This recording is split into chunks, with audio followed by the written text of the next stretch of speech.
Narito ang latest update natin sa paborito niyong tambalang Francine Diaz at Seth Fedelin.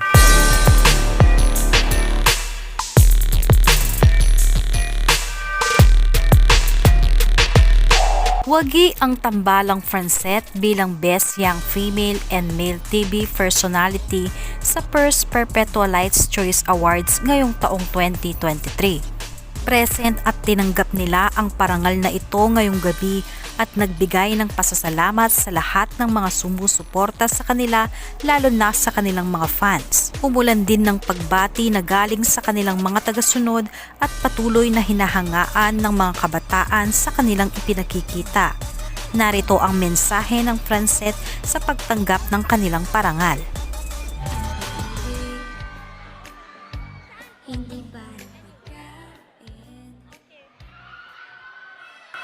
Hi! Good evening po, everyone! Grabe! Hindi ko po kayo makita lahat, pero... Ha? Thank you! Thank you po.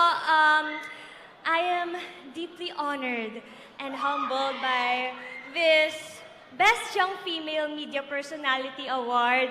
Grabe, this recognition po, I love you.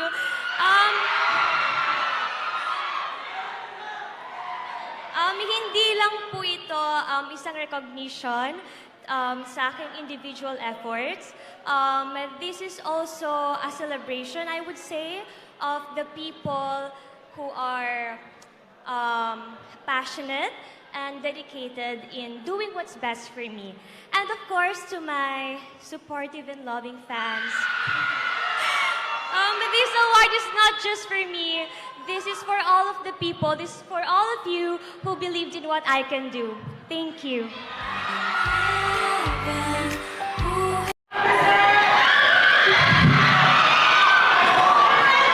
Grabe, yung picture po na nasa likod,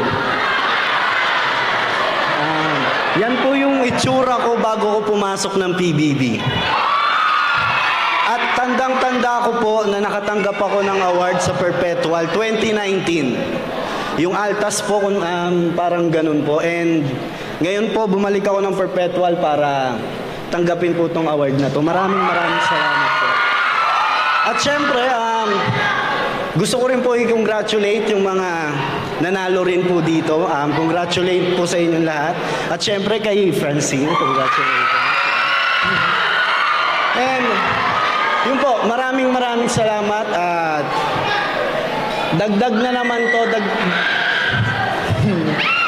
Guys, dagdag na naman to para makapag-motivate sa akin.